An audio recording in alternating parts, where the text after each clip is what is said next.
Hi students! Today I wanted to read a book called Max and the Tag-Along Moon. This book was written by Floyd Cooper.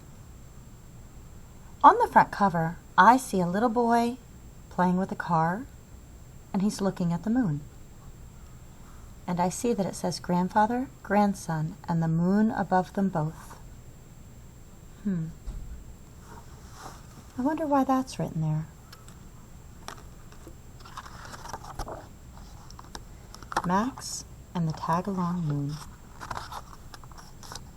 by Floyd Cooper.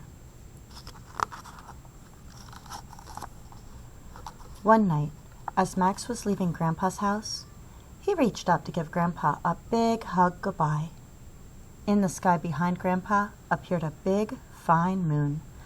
"Look, Grandpa, the moon!" "That old moon will always shine for you." On and on. Grandpa and Max gazed quietly at the big moon together as it embraced them in soft yellow light.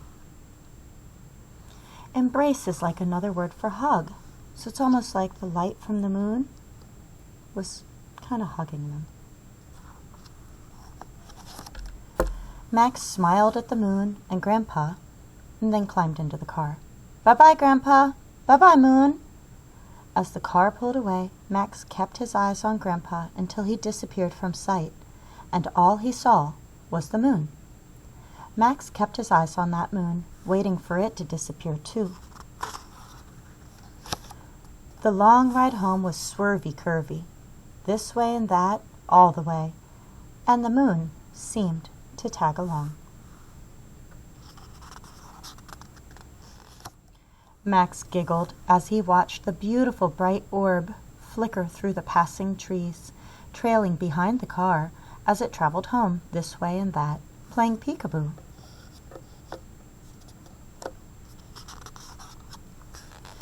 Up a hill, down a hill, the moon was ever there. Over a bridge, around a curve, the moon bounced along. Let's think for a minute. Have we met any characters? What is his name? Max. Our main character is Max. What is the setting?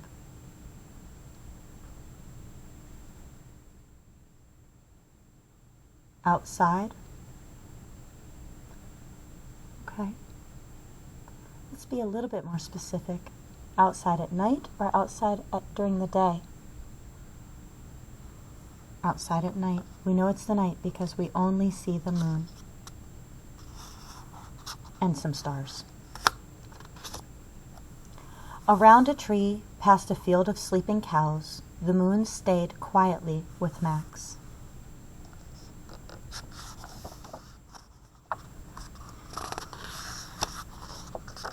We don't want to skip any pages. Through a small town with roundabout streets, Max gazed as the moon kept up.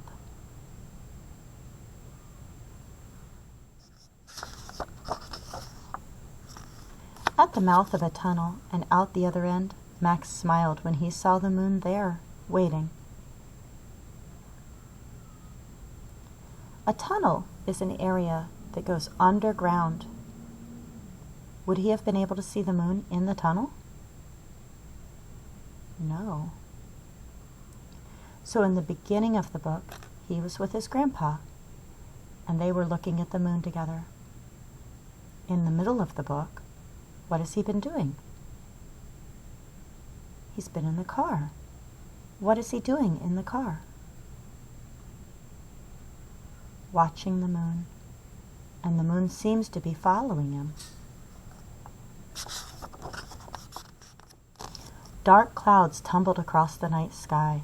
The stars and nightingales all faded away. What's happening if the stars are fading away?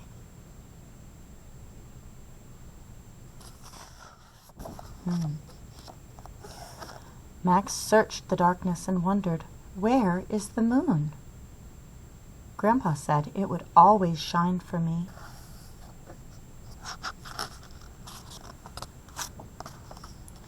Finally home, Max took one last look up at the empty night sky.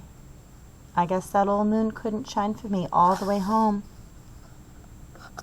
Is the moon still there? Sure, the moon never disappears. Even when we can't see it, it is still there. And the light that it's reflecting is still there too, even if we can't see it. Upstairs, in bed, the room was dark. Max felt alone. He missed Grandpa. He missed that tag-along moon. How is he feeling? Alone. Then slowly, very slowly, Max's bedroom began to fill with a soft yellow glow. The clouds faded away, and the moon peeked through. Oh, how do you think he's feeling now? Why would it make a difference?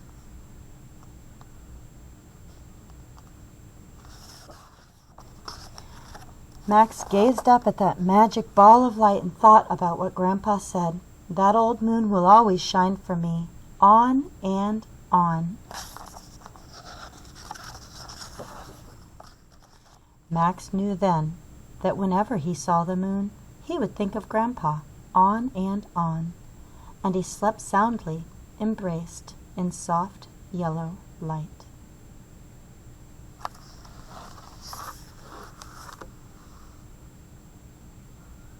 Why was the moonlight special to Max?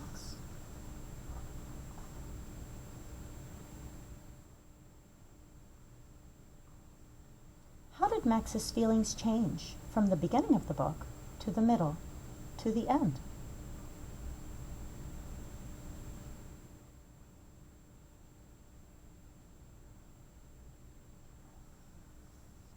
Remember, we can always pay attention to what the character says and does in order to think about how they must be feeling. We can also think, have I ever gone through something like this? If it's something that you have experienced too, you might be able to think about how it would make you feel. Characters in books have feelings just like we do. Thank you for reading Max and the Tag-Along Moon with me.